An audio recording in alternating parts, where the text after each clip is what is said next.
जय हिंद दोस्तों एक तीर से दो शिकार कर रहा है चीन। इसके खिलाफ भारत का बड़ा प्लान और चीन के एयर शो में दुनिया की नजर में होंगे WZ-8 ड्रोन। वहीं सेंट्रल आर्म पुलिस फोर्सेस में 5 साल में 2 लाख भर्तियां और जल्द होंगी 84,000 पोस्ट पर नियुक्ति। तो आइए जानते हैं इनके बारे में डिटेल में।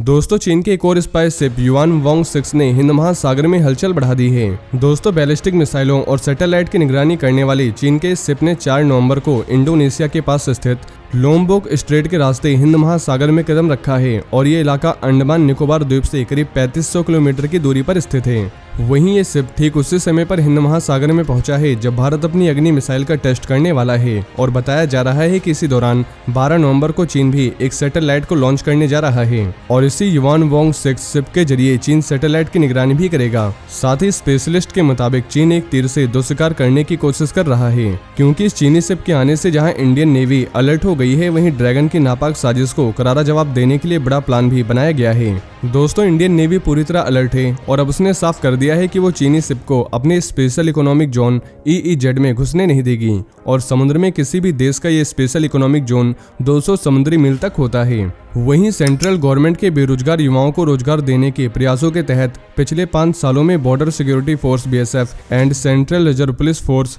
CRPF जैसे सेंट्रल आर्म पुलिस फोर्सेस में लगभग 2 लाख लोगों की भर्ती की गई और ऑफिसर्स ने इसकी जानकारी दी है।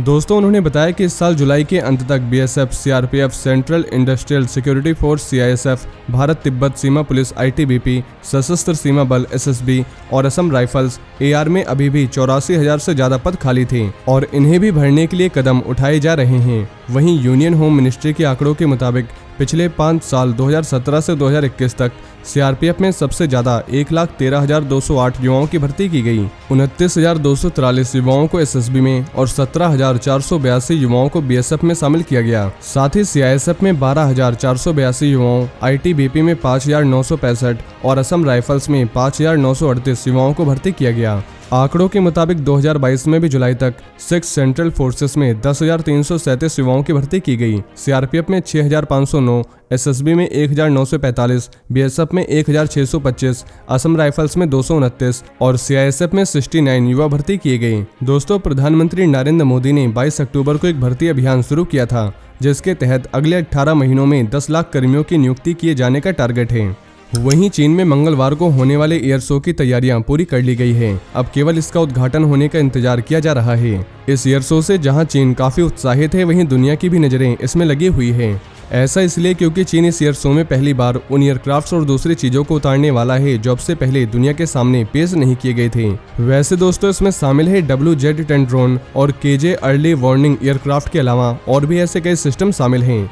वहीं WZ-8 ड्रोन एक हाइपरसोनिक अनमैन्ड एरियल व्हीकल है। इसकी खासियत इसके नाम में छिपी हुई है। दरअसल ये दूसरे ड्रोन की तुलना में ज्यादा स्पीड से उड़ सकता है और इसको पहली बार चीन की 70वीं मिलिट्री परेड में दिखाया गया था और इसमें लगा रॉकेट इंजन इसको 6 से 7 मैक की स्पीड दे सकता है। यानी ये ड्रोन 7,400 से 8,600 किलोमीटर प्रति घंटे की रफ्तार से उड़ सकता है। हवा में उड़ते हुए ये ड्रोन अपने टारगेट पर सटीक निशाना लगा सकता है और इंटेलिजेंस इंफॉर्मेशन भी इकट्ठा कर सकता है।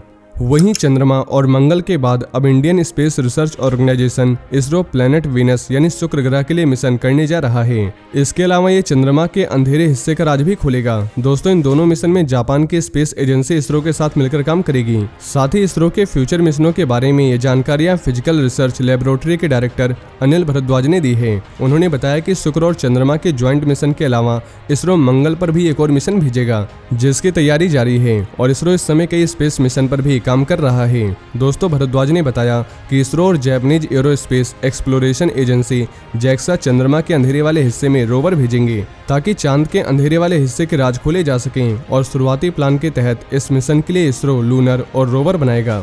वहीं भारत का पहला spy satellite I in the sky आखिरकार 13.5 साल तक आसमान में भारत की निगरानी करने के बाद वापस लौट आया है। इसरो का ये रडार इमेजिंग सैटेलाइट भारत की पहली स्पाई सैटेलाइट है, जिसे देश ने 2008 के मुंबई आतंकी हमलों के तुरंत बाद लॉन्च किया था। इसने अपनी सीमाओं और समुद्रों को सुरक्षित रखने के लिए और पाकिस्तान पर 2 बार सर्जिकल स्ट्राइक शुरू करने के लिए अपनी पिक्चर का इस्तेमाल किया था। और रिसेट 2 ने 13.5 सालों तक कई anti inflation and anti terrorist operation में इंपॉर्टेंट भूमिका निभाई थी। वैसे सैटेलाइट इमेज से खुफिया एजेंसियों को 2016 में पाकिस्तान के कब्जे वाले कश्मीर में आतंकी लॉन्च पैड और फरवरी 2019 में बालाकोट हवाई हमले पर सर्जिकल स्ट्राइक की योजना बनाने में मदद की थी।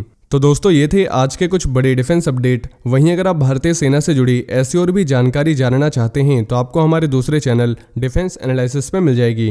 और ये इन्फॉर्मेशन अगर आपके लिए यूजफुल रही हो तो वीडियो को ज़्यादा से ज़्यादा शेयर करें और चैनल को सब्सक्राइब करना ना भूलें। जय हिंद, जय भारत।